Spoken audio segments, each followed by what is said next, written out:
Galio did so well on CA's side, and he was able to ulti in to help out in Condi's invade, so you might expect to see that as well. Okay, so expecting to see Ari and some super cheese is what I got from Raz right there. As Dan will be taking on WE once more. And they will be on blue side this time, so we'll be swapping up slightly. Elise and Thresh bound away, and Cogmore from Dan, while WE will take away Tilia and Zach and Galio away from Dan Gaming. So I believe we call that proper red side bans. And the Galio being taken away in particular, as Dan Gaming now get their first opportunity to lock in a champion that's not contested, but they do lock it. They do, and it is Shen here, Rusty. Okay. WE looking towards their first rotation now. I mean, does it really matter what they go for here?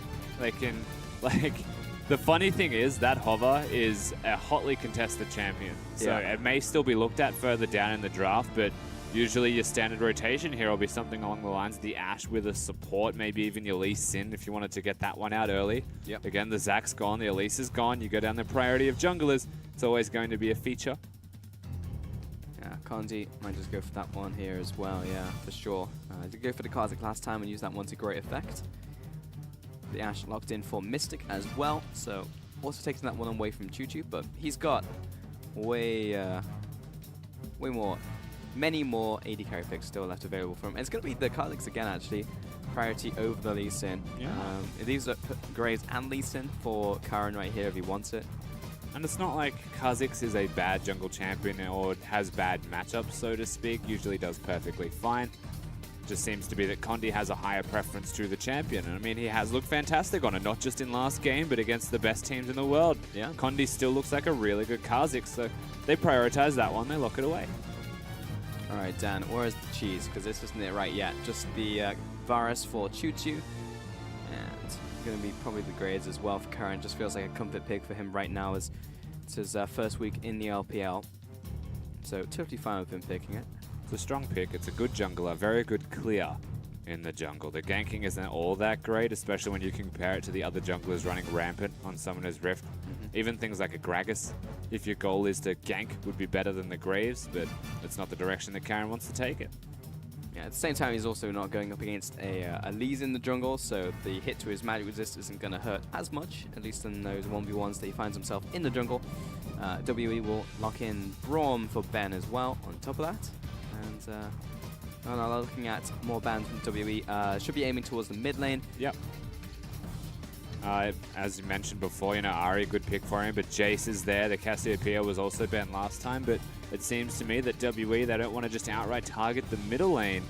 They have looked towards the role of support. I mean, Cat's just going to pick anything anyway, but Karma will be banned out here against WE. We'll deny top tier mid laner slash support, so it's going to be mid lane, of course, as Jay has already picked in the Braum for Ben here. And WE on their final ban. Just kind of funny because it does deny a support pick for Dan themselves. Being on the red side, WE have the first rotation in the second pick phase, so the Karma ban isn't a bad decision as they don't get their first preference. And WE already notably targeting the support with that Zyra being removed. Taking away Goong's Jace as well. Final ban now from Dan. Where are we going? Again, could be a mid, yeah. Something like the or Syndra. Top lane. Something towards 957 perhaps. Rumble, yeah, there it is. And WE, let's see. I mean, I mentioned Syndra. Yeah, Still feel like solid. Syndra is there. Orianna is there. There are an abundance of mid lane champions available to them if they want to pick it. They don't have to pick it yet. Obviously, they get to counter one of their two solo lanes. They already know the Shen's there, so they can go for the Jarvan here, which is perfectly fine. It's just that when you're banning mid laners out, you're not really with just the Karma being removed. There's still a million options. It's more that you're banning potential counters. Yeah, pretty much. Dan, need to pick both of these right here. First one's going to be LeBlanc for Goong. Let's see what the next one's going to be. Malzahar, okay, and that will be in a support role. Yeah, will be. So they've got the Malzahar support. They've also got the LeBlanc mid after banning away the Karma, which usually you'd look at and say Karma's one of the better picks into LeBlanc. Yep. They both tether each other. There's a lot of trading there, but one has a shield, the other one does not. So once the Gunblade's there, usually all right if you're LeBlanc, but until then, not that great. As WE, they finish off their team composition. Not the best matchup, but it's a Cassidy. Yeah, not the worst at the end of the day. He's not going to be shoved out of lane, and that's all Cassidy really wants, is to farm, farm, farm, until he starts nuking people with some eye-watering damage. But, yeah, so I think this is new Malzahar as well, 7.10, so the Voidlings will spawn on top of him instead of a million miles away from him, so it's not going to be super obnoxious. But those things definitely still hurt a lot. Yeah, it's still a strong champion, but they've picked the Malzahar into Braum Ashe. The bottom lane 2v2 I'd still look at and say I like WE, it's just that little bit more. Really hard to keep up your magic shield against an Ashe, always going to poke you down. But the level 6 threat is the big thing that you have to highlight. And so as the 2v2 progresses, it feels like game number 1 all over again for Dan, is that level 6 is a place that they really want to be. And once they hit that, then the fights can start to break out. And so we look at the rest of the map with WE in mind and what can they actually achieve before the level 6 point. Little bit more difficult in certain lanes when you've got something like the Cassidy running around, which isn't your best pre-6 champion. In fact, probably one of your worst running around the Rift. All I want to see is Cat's Vel'Koz. That's what I wanted this game, I think. Yeah. You're expecting a lot. No, I don't expecting think a I am. Vel'Koz, I think is... Out of Cat? It's not an always go for it type. Like, Vel'Koz into Braum and Ashe is suicide. Mate, we saw Kalila pick up Evelyn earlier. I can ask for another signature pick. Yeah, but picking Vel'Koz into Braum and Ashe is suicide. Better or worse than Malzahar? I guess Malzahar's better because he has the spell shield. Yeah, better. Malz is better, rather. I mean, like, I know you want it. I know you want the signature pick, but it doesn't make sense here, Foles. If he did it, I'd be so disappointed. Put Goong into the support position. This is the LPL. We do it all the time. It's totally fine. But Dan Gaming have gone for something a little bit more quote-unquote traditional, though they did first pick the Shen in this one up against WE, so they had a clear set of picks in mind for themselves. Yeah, we've said this a few times with Dan Gaming, but their compositions look standard by the end of it. Yeah. Like, they don't look at like anything super crazy. Their ideas are always fine. Like the Leona pick is a bit off meta, but the concept is sound. The team composition is sound with it. Yeah. Same thing applies in this game. We do often look at the ordering of their selections, though. You don't really need to prioritize a first pick Shen. It doesn't give you anything when there's a first pick higher priority champion perhaps available for you. But they continue to do this consistently, and so WE just respond with whatever they'd like themselves, and ultimately we're just looking at two super strong team compositions. Yeah, pretty much. Though, yeah, as you said, probably favoring WE a little bit more than Dan as we head into this one. Yeah. I have to assume that there is something holding us up, so we'll get back to you in a second on that as we just keep looking at Condi over and over again. Really like zooming in on players' faces here in the LPL. Yep. Absolutely love it. You can see the team comps again as well.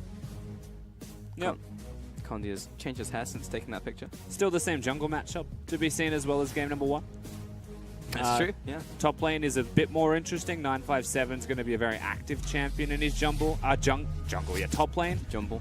Might be going into the jungle when we look at that. So 2v2 is always possible with the Jarvan and Kha'Zix. Lots of burst there between the two of them.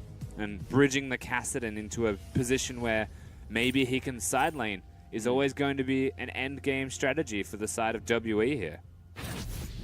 Getting into the second game now between WE and Dan Gaming. First dragon is going to be Melton as well, so we'll see a bit of priority on that one from these two teams. And Cat and Choo-Choo and Goong are heading forward here.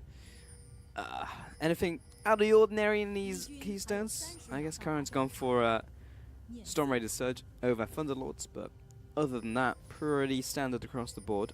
Yeah, most Jarvans go for Grasp of the Undying. That does seem to be the keystone of choice. Elias has gone for Fervor Battle, though, over Grasp of the Undying, so that's one thing. Just means more consistent damage, but less sustain. Shen wants to be a bully in this lane, I guess, going for Fervor of Battle. Jarvan tries to burst when he trades and then disengage. but for the most part, you'd expect Liza will be perfectly fine. So the 2v2 in the bottom lane might still be where we want to direct all of our attention towards. Braum and Ashe have super high kill threat. If they can get a gank off, they've got 2 teleports, as we mentioned. Cassidy likes side laning. Well, that also does mean that they can teleport to the bottom lane when trades do occur. So I'd still be putting most of my attention towards there. It's going to be starting off this jungle. Connie gets a nice pull from mid lane and top lane. That's a lot of void links. He's letting them die. Yeah, otherwise they'll take it. Yeah, might have to hit that. That last void link may have just taken it. Where's Karan going?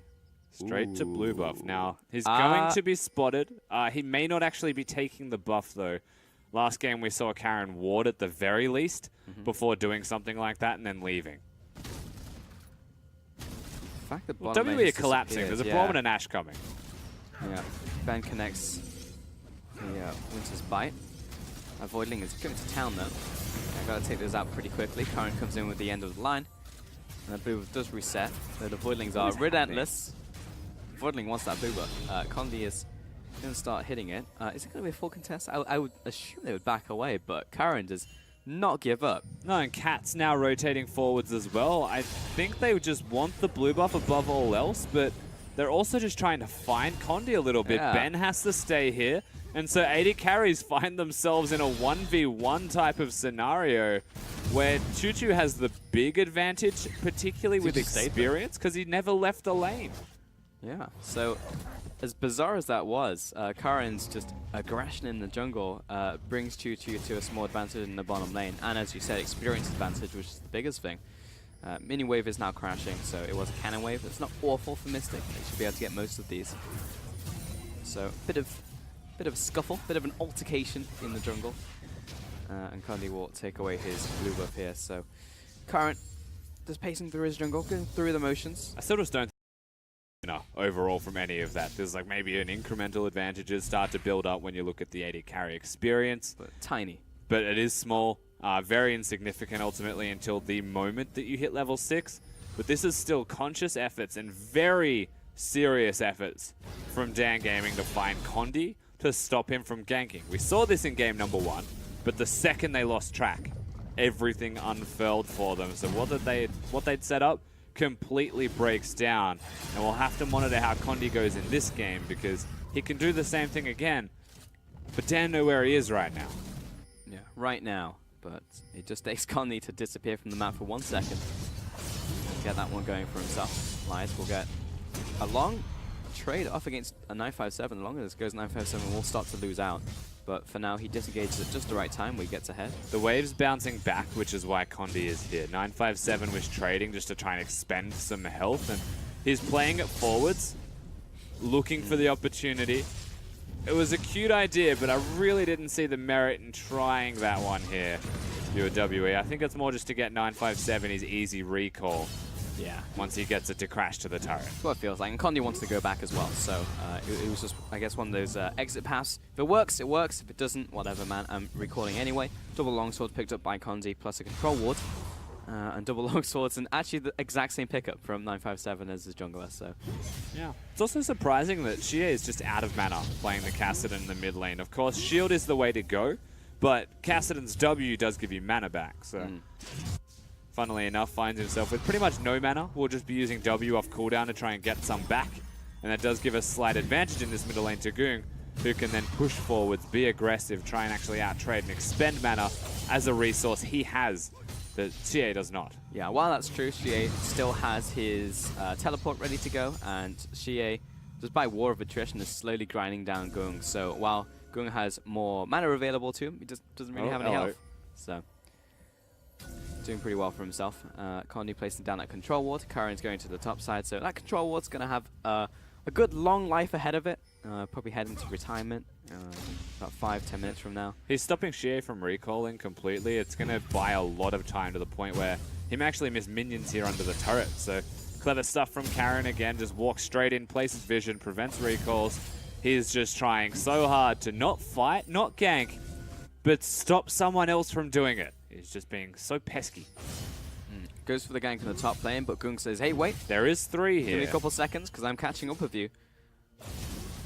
But 957, 2 heads up, sees him around the corner, and lies not in range for the taunt or the flash. It was or a the taunt process flash. of elimination type of thing here. Of course, the LeBlanc being missing.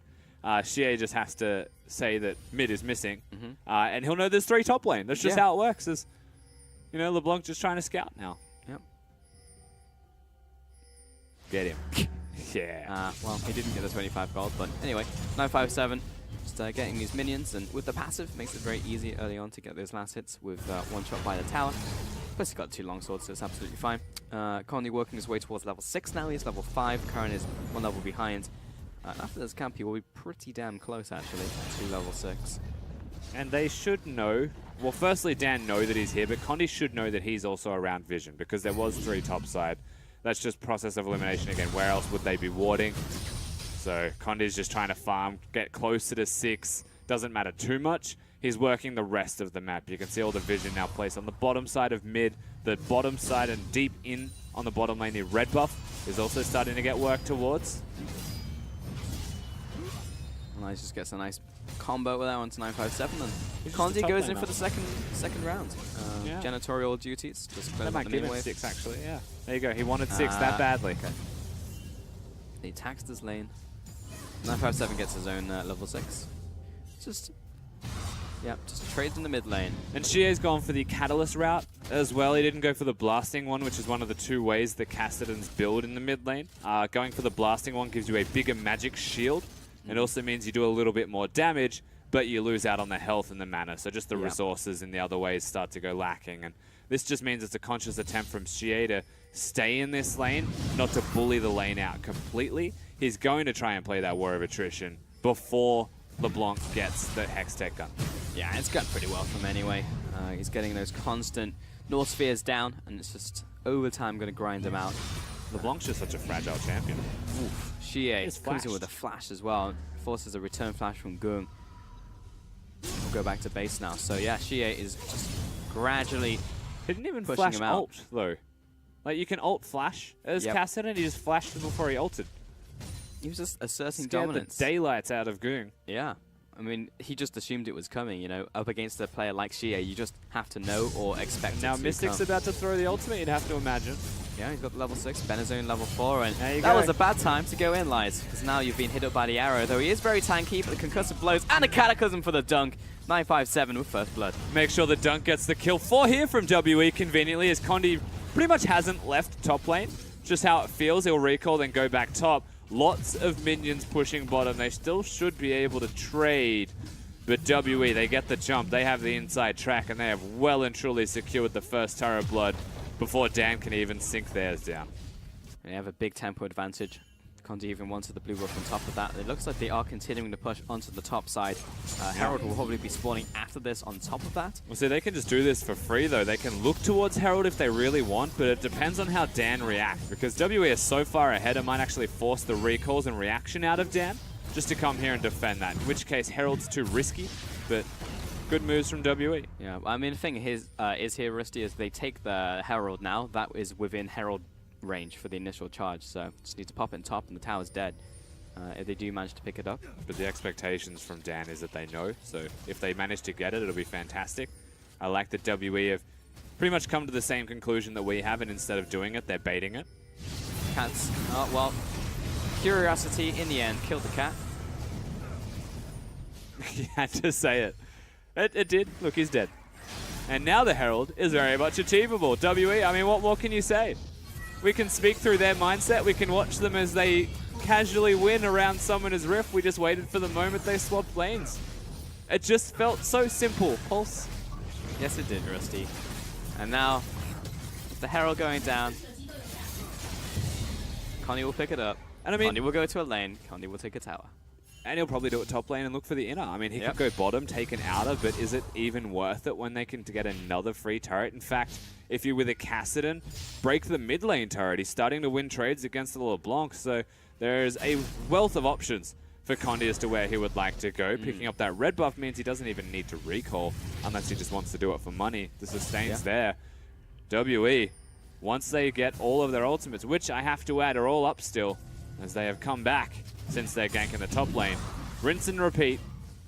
Find the kill. Take the turret. and just take everything else with it, including your girl. They'll probably take it. Yep, W on the bicycle right now. Hello, Cat. How's it going? Probably won't want to be here anymore because Ben's coming after you. Though he has brought many of his friends. Where you going, Cat? I don't know. Here's Flash. Oh, they're still tagged. It's going to take a while. Run, Cat! And he's got, what, 8 lives remaining? So, he's now down to 7. And they're going to give it to Shie. Are they giving... Okay. I was going to say it'd be hilarious if they just gave it to Ben. It's like, there you go, Ben. Just have at it. Take him out. But again, the small details, right? Making sure that, you know, Shie is the one getting the kill, not Ben. I almost said Ben. Making sure that Cassidy gets it, the scaling member of the team.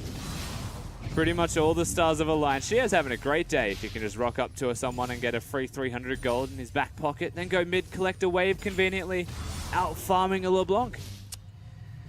It's one of those things where you watch WE and just like, they just happened to be there, it was convenient, but it happens so many times in the game that it no longer becomes convenience or coincidence, where the fact that, you know, WE have set up the course of the game, RNG manipulation, as it were. We almost need Bob Ross just to cast a game like this, not us. That's true.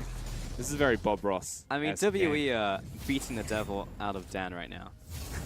That was a great time, Bob Ross. There's been some great moments on Twitch. Definitely Bob Ross, has been. Twitch plays Pokemon. I'm glad they left the Bob Ross emote there as well. It is one of the better. Kappa Ross, Yeah. Cool Story Bob is also a great one. Oh, Dan are looking for something. I'm ready. In case you're wondering. hello Fnatic, how are you? She is found them. See, the thing there is the explosive plant exists. Yeah. And he took the plant, covered the distance between where Dan was standing and the blue buff, and now that Dan have showed themselves in the middle lane, they've been cut off. You can see WE, they've already laid the trap, and the Herald's pushing bottom. Lies connected a great taunt, but I don't think it's going to convert into anything because Herald just went ham onto that tower. Go on, WE, back up Herald. Get in there. Playing very defensively as that minion wave dissipates and Herald goes down. Oh, catching Mystic on the retreat there, should be going down. First kill of the game. Dan Gaming are on the board, ladies and gentlemen. They are well and truly on it. Of course, not a lot of committal there from Team WE. They didn't actually want to secure the bottom lane outer turret. I think the biggest reason for that is that the Malzahar ultimate was still up. Going forwards, pushing down the turret, a little bit too risky. So I am mostly surprised that Condi placed it bottom lane. You'd have to imagine the duration was just running quite low and he picked a lane. This does mean that Dan, when they get the pick on the Mystic, they get the kills. He is, I think, like 80% of his team's deaths as Ben is having some fun. There it is. Oh, there we go. Let's go 957. Dragon goes down, but it's smited by Karen. He does get the advantage on that one as Shie takes out one. He jumps away to victory, but he lost Ben.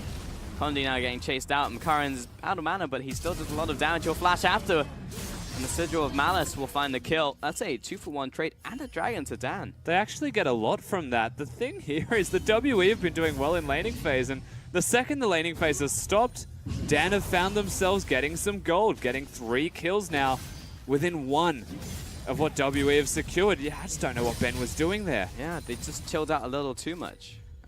He walked up, missed his Q, then threw his ultimate down, and they committed to something they probably shouldn't have. Yeah, now 2 kills are over to Gung, and that is, I mean, that's a Hextech Gunblade LeBlanc who is very scary, about to hit level 11 fairly soon. So WB need to clean up their act, make sure it is actually just a clean game from them, because right now, if Dan starts to pick up another dragon, which would be another mountain, by the way, it'll be in. We get to see this, of course, 957. The engage was fine. He flashed in, though, so very committal. And then he immediately EQs out. He wasn't even trying to secure kills there. And at the same time, everything was gone from Ben. Condi was committing to trying to steal it. 957 tries to stand in front, maybe to block something from the Graves, but LeBlanc had already secured that kill. And so realistically, I feel like it was WE not doing something as a 5-man unit because they didn't really care enough to do it as a 5. But in saying that, it still goes completely poorly.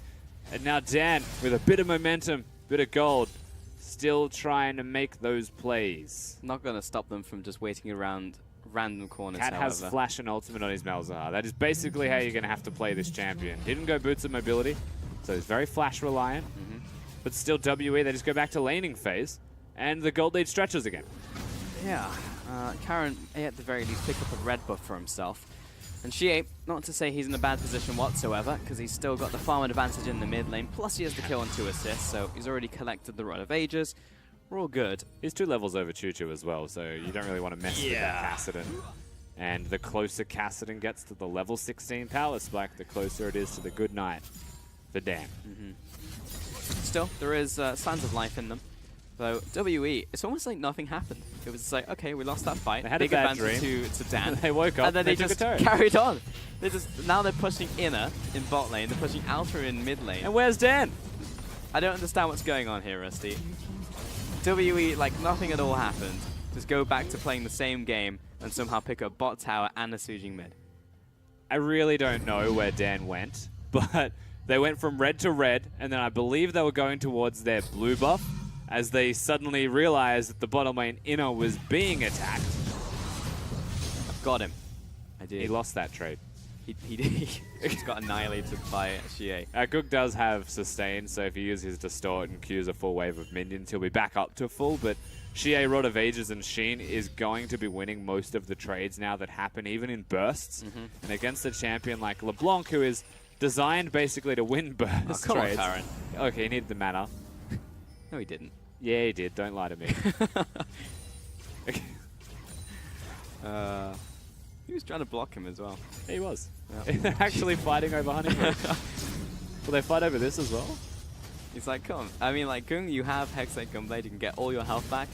I don't have anything that gives me mana back, do I? I'm not running Essence Reaver. This is going to go back to this mid lane. Clear out these minions.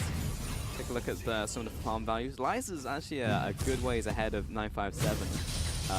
And is going for the Tiamat build on top of that, so we'll be going for Titanic Hydra. Yeah, the Titanic Hydra build as well. So he's immediately looking to clear waves, looking to scale up in his split push pressure particularly, so that he can either stay there and commit to it, or that he can push and then leave quicker than, or even matching that of 957 on his Jarvan.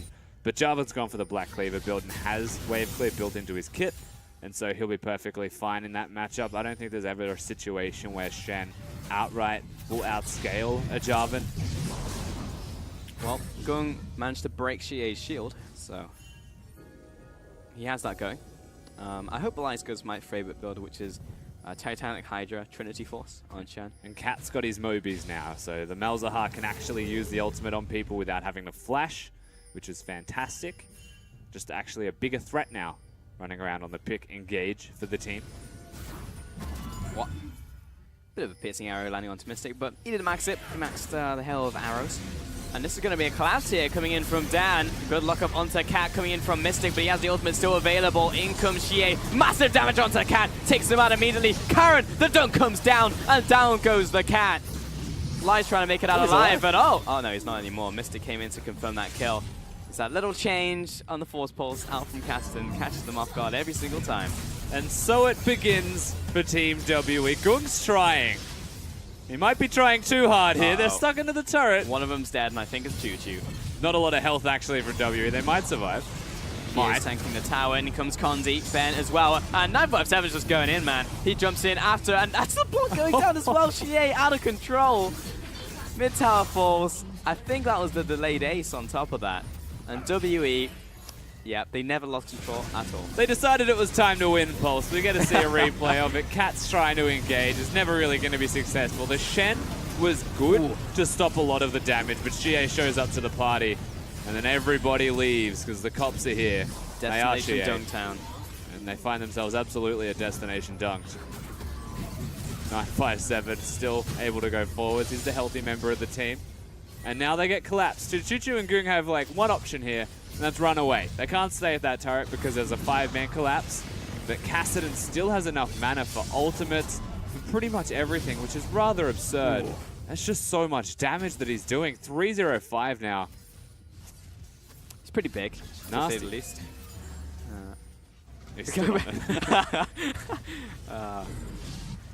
It's hovering around. There's a lot of Voidlings. Yep, they do a lot of damage. But gonna go ahead and take blue buff here. Is this the moment where Dan just do Baron? I mean, why that's not? What it looks like. That's fine. Like, just go for it. Because Condi and Xie is going to be the blue donation. Probably going to go bot side for the dragon. If you're Dan, say screw it. Do they have Blade of Runking? Yes, they do. So, you know. they'd probably die to it. Just do it. If W even looked at them. But they'd set up the vision, which is why I was wondering if they'd actually commit to that. But by not committing, WE get themselves the Earth Drake. And with that, they can go over to the Baron. They've got a Kha'Zix, they've got a Blade of their Own King, Kassadin, Jarvan. All does a lot of damage to it, and they shouldn't actually take any damage, especially with a Braum and a Jarvan there. Kind of funny how placid the game felt, and then all of a sudden WE just aced them and it still felt calm. Yeah. As you said, it's a Bob Ross game. Yeah. It's very chill. Happy little mistakes from Dan. There's a lot of them. Lots of happy little mistakes. Throwing many, many trees. You know what it happens. Oh, well, they're being revealed. Here comes the arrow, passing by Dan, as they head into the jungle. We move on and we learn. And Condi, he's about to murder Cat. And here comes Shea for the assist and the kill. And down goes Cat again. How many lives has he got left? I'd like to see the scoreboard. I think he's got about 5 remaining. Doesn't have a lot left. WE get No. a pick. Probably just the Baron. They've already started it. Here they go. And maybe here WE will find themselves a Baron at 22 minutes into the game and completely annihilate Dan Gaming. Oh, let's go Gong. Karin. He's not given a chance. Oh, that's Destination Dunk. He jumps over the wall. Let's find the steal. Let's go Lies. Shea detonates Karin. And that is the Baron buff going over to WE and going, run for your life. Okay, he flashes away.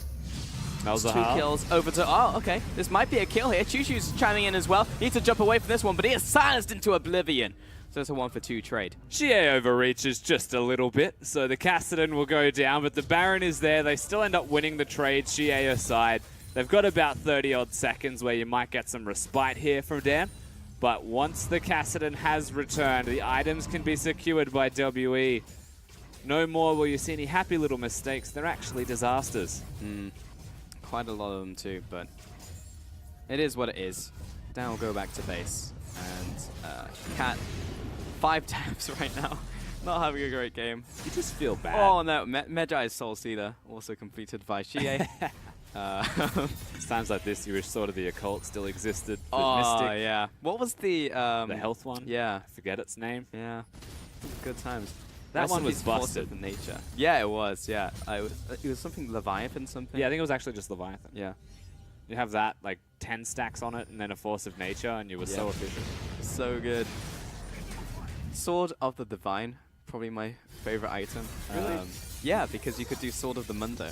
So early on, you just max the extra AD, Yeah. activate it, Sword of the Divine, walk up to someone, 3-shot them. See, I do Static Shiv for that.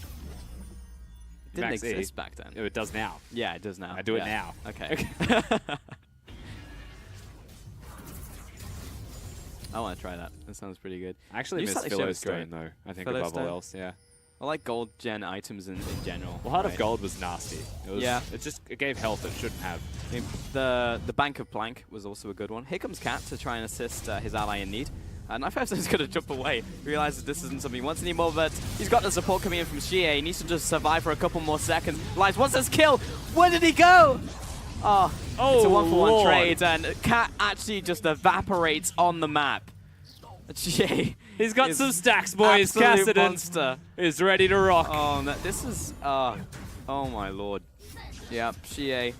It's going to be one of those games where he's actually going to start one-shotting bigger and bigger game. I'm actually very concerned for everybody on Summoner's Rift, including Shea's Yeah. allies. I feel like he might get too high and start trying to one-tap them with the way this is going. Certainly does a lot of damage. Well, bot tower's going to fall here, so will the inhibitor. Karin, you probably don't want to step that far forward when she is on the map. Gung, I'm going to jump away here. Let's take this inhib and back away. WE just know their limits. With a 12k gold lead, they still don't overreach. They still don't overpush. I mean, Jarvan had teleport. They could have just tried to brute force their way into the nexus of Dan Gaming there. But instead, they want to get some shops in. I don't know if someone else wants a Medjai's while we're going. Like, is that what it takes before they feel confident enough to just end the game? This is very chill, isn't it? I don't know. Watching WE play. They just play their game. It's the good kind of chill. Yeah. Yeah. It's got a beat to it. Not like the cold chill. it's like good chill. Drum and bass chill. Right. Yeah. Got a gargoyle stone plate. coming in from 957 as well. Yeah, pretty much makes him unkillable once he completes that. Yeah, he's almost unkillable now. The only reason he's just locked in that 1v2 against Cat, who has that % damage and all those little voidlings.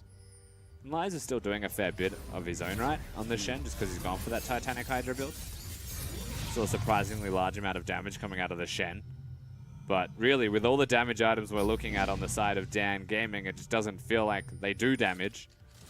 But there is a lot of them, so if they find somebody, if the Malzahar gets the ultimate off, they can maybe generate one of those picks, slow down the pace of the game. But with a 13k deficit, they're going to be waiting till 50 minutes before that matters. That's a Karen. It is. What's he buying? Oh. Brawler's gloves. He is going. He has no need for your control wards. He has no need for a control ward slot. Nope. Because he's only got his base to defend. So we get crit. He knows where they are all the time. Another arrow just drifts by. Maybe there's an enchanted crystal arrow in your world. It is entirely up to you. You could have 2 of them if you wanted. It is your world. Maybe you could have an Essence Reaver. What's Karen in? Just chilling. 957. Probably took negative damage from that arrow. I just want to. I want to see. I want to see Xie hit someone. I think is my wish right now. He's level 16. Yeah, exactly. It's gonna pop people As soon as he gets a couple charges. when they decide they want to. I don't think the Ocean Drake's all that valuable, but they want it. It's what they want right now. If you want, it's absolutely fine, Condi. You do this. Oh, yeah, that's all of current health. He was just placing wards, Xie. Leave the man alone. Oh my lord. And his passive wasn't even charged. His ultimate wasn't charged up either, so he would definitely one-pop Karen. I can't quite read the number on the Magi stacks, but I know that it's a number that is a lot. That's a good point. I can't see it either. He had Dark Seal while he was getting kills. He's 7, 1, and 6. I want to say it's a 2 and a something, but I don't know. Because you can go up to 30 stacks. I got it. Yeah, I think it's a 2. Regardless, he has a lot of AP. Oh, we can actually see how much AP he has and kind of decipher it from 369. And you get 100 from Rod of Ages. You get 80 from Lichbane. He's got like 100 AP from it. Yeah. It's pretty close to stacked. Okay. You don't get anything when it's fully stacked, do you? But he's also got blue buff, so there's 15% there. So it's actually really hard to tell. Mm. Anyway, we're just doing maths. We're looking at blue buff and Cassidon's Magi To be honest, Rusty, I think that's some of the best maths I've heard out of casters live on air. Because typically casters are pretty abysmal at doing live math. I was a mid-main. Yeah, there you go. I'm not taking anything away from you, I'm just saying it was good. Uh-oh.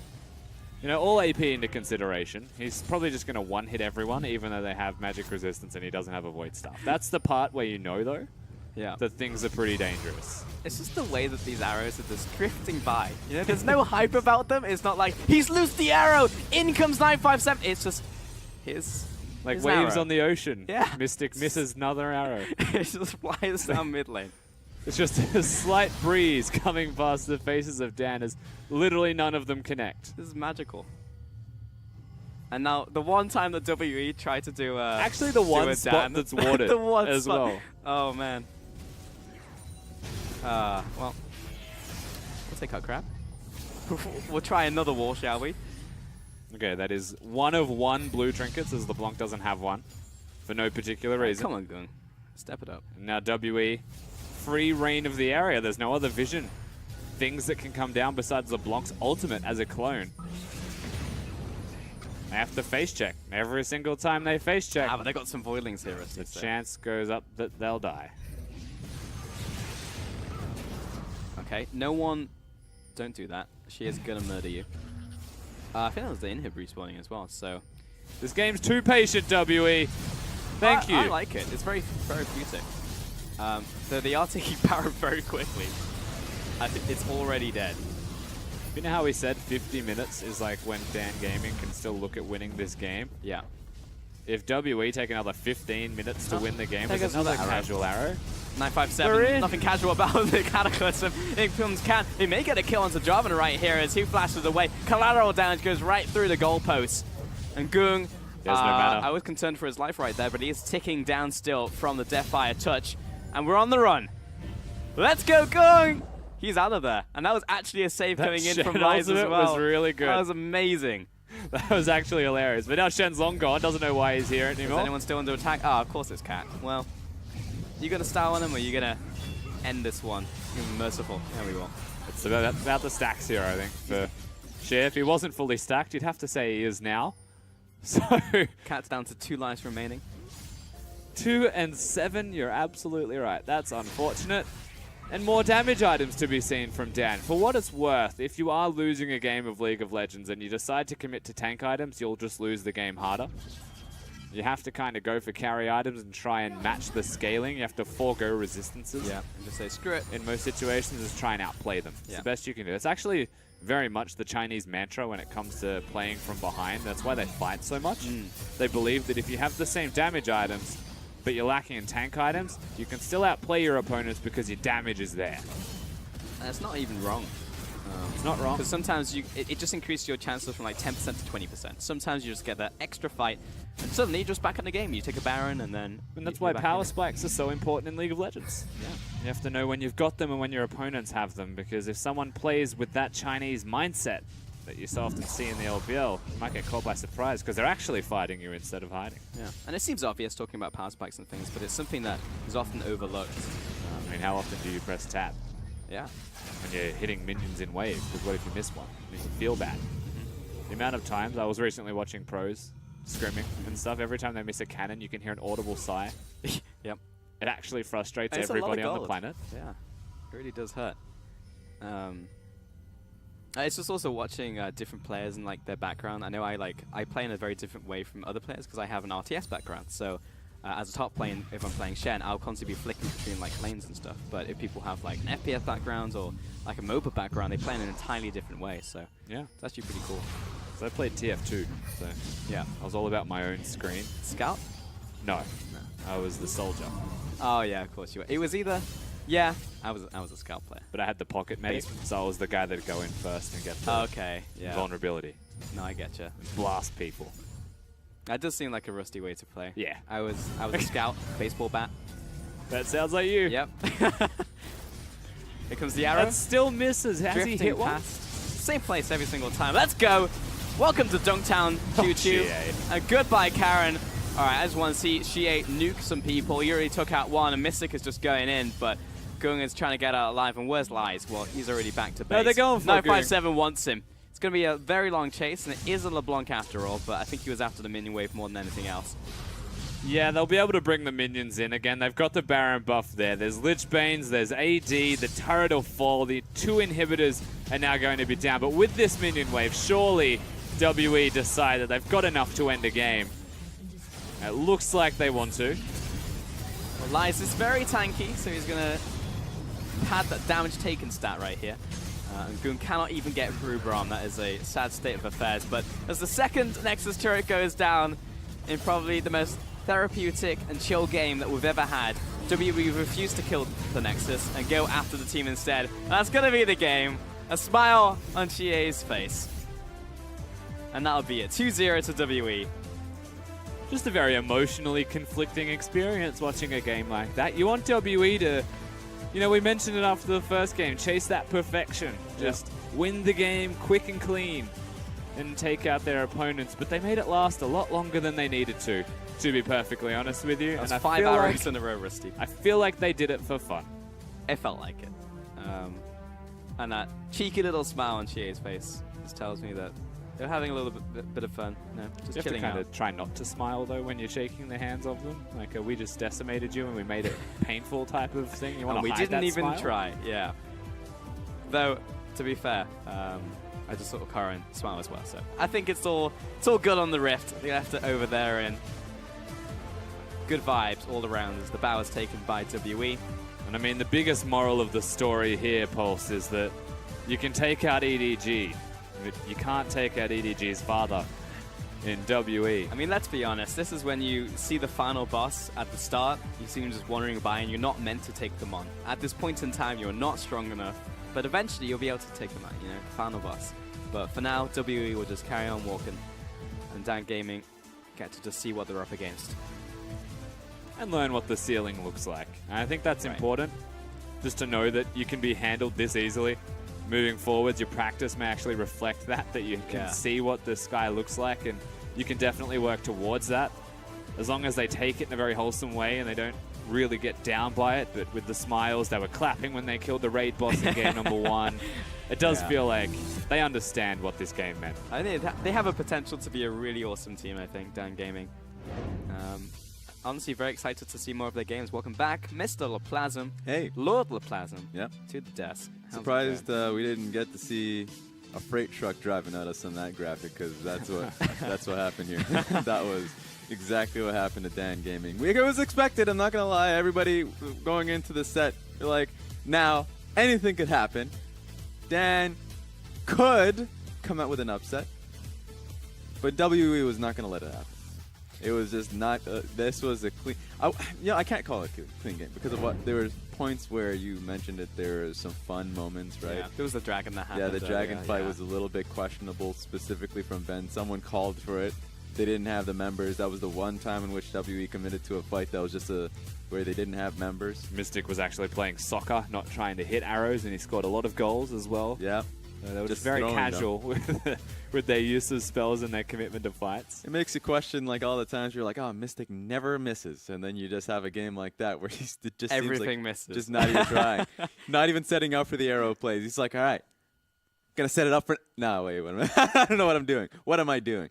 So, yeah, it was an interesting game because it was just so far off. The skill level was nowhere near each other. So it was a welcome home kind of moment for Dan Gaming. Yeah. Because it was trouble afoot in that one. So I guess the one play I can look towards would be a fight that Dan Gaming was looking to set up. And it's going to be the replay that we have here. It was a fight that they were looking for with the Malzahar Shen composition. They see WE setting up in the river. It's like, this could be the fight we're looking for. They're like the active puppies, but the hardened, war-hardened dogs are like, nah, actually, no, this is not a fight that you want. They have double TP ready. Even though Cassidy was in the top side of the map, Jarvan was in the bottom side of the map, they coordinated immediately with one another. The call was made, and they just clean up the fight with Dan. Dan were just looking for any fight because that's what worked in the LSPL for them. Yeah. If they had a fight, they worked as a team, they went in together, and they just made it work for themselves. But that's WE knowing immediately what fight just wasn't going to work for Dan. So they had the double TP ready. They had the wards completely mapped out on that top side of the map. And so it felt incredibly easy for WE. And that's why you saw it just veering so far into their favor. And it was just on a different level, right? You know, they converged for this team fight. It was just like, okay, we can make this work. Like, we've almost found the pick here. We can leverage Cat in this one. But then when WE converge on you with, like, Black Ops level of precision and completely destroy you, then it's just another one of those things that shows the difference. And one of those players that opened up, one of those differences was Xie, doing an incredible amount of damage. 39% of his team's damage on that Cassidy. 10, 1, and 7. Xie is always one of those players where we do give him a lot of props, but whenever we talk about the best mid laners in the league, it's usually like Xiaohu, because Xiaohu has a lot of flashy plays, and Xie is a lot of the times, I would say, hidden behind like Condi, because one of his main jobs is supporting Condi. Yep. But you have games like these where he's on Cassidy, and it's time for him to really get a lot of the gold, get a lot of the kills. He had the Magi's ready. He had it fully maxed out. Unfortunately, to have fun. Exactly. Unfortunately for him, the passive, or he doesn't have the fully stacked unique passive of getting 20% extra cooldown reduction.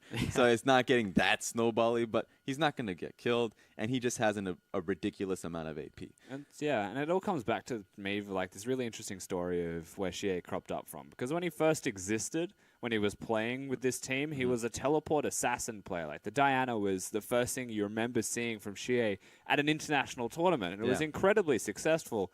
And then he spent the whole last split, maybe last year, 2 splits, playing something like the Karma, bit more supportive, trying to just get the rest of his team going, rallying the troops, and would only maybe occasionally have a big carry game. But to have the meta shift to Cassidy, to have all the power, and to have the team of W actually set him up and let him go for gold, is really good to see from Xie because it means that he can be up there with the likes of the Xiaohus that make the flashy plays. It means that he's able to do that. And it's great for WE too as a team because that just makes them all the more flexible, right? That he prefers, or at least the team preferred style is for him to play a supportive role. Yeah. But then when you just decide, it's like, okay, maybe this it's not within our best interest for the composition.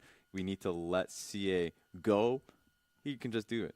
So it's an easy opponent this time around up against Dan Gaming. But this is tape that teams who will face WE in second week, third week, they're going to look at this and be like, we're still afraid of them. Yep, that's like nothing changed on that front. And you get nothing from that clip. Yeah. Like, it's legitimately just watching WE slowly walk through the base of their opponent. If you're trying to break that down and analyze it, you look at the draft, and then you turn it off.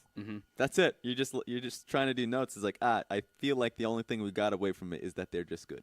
They had their warm-up game against IG, and then they took that basically 2-0, to be honest, in that series, and then came into this one and 2-0'd again. And it's like everyone will look towards them, and the expectations were there that they were just going to stomp out the first week, but now everyone knows for certain. You know, expectations were there, and everyone wanted them, especially as the LPL representatives, right? Like, everyone wants them to do well so that they can go into Rift Rivals and even into Worlds as well and be a solid representative. So it's nice just to see that WE haven't lost their touch. Yeah. And then in the opposite end, I guess in the other side of the ring, you got Dan Gaming. And honestly, like they had fun in that game, right? They're going to be feeling a lot better just simply because this week came out a lot better than it should have. They came out 1-1, right? Now it's over. The pain is done. They came out 1-1 in which it should have been a clear-cut, saddening 0-2 week. So it's a win for them. It's a win. Pretty much. Exactly. So you'll take that. Take that. It's not gonna be a happy split. So you're gonna have to learn, and it's gonna be tough lessons. But if you can take some few points on the way, and you're not gonna get relegated.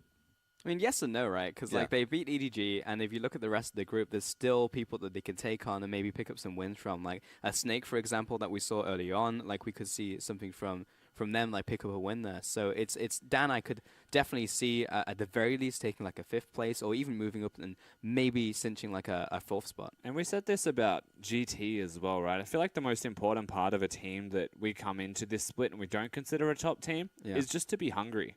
They need to actually want to win those games, want to improve. And this is the one time, week 1, best team where I'd say have fun, do your thing, but come in the next week and just really want to win.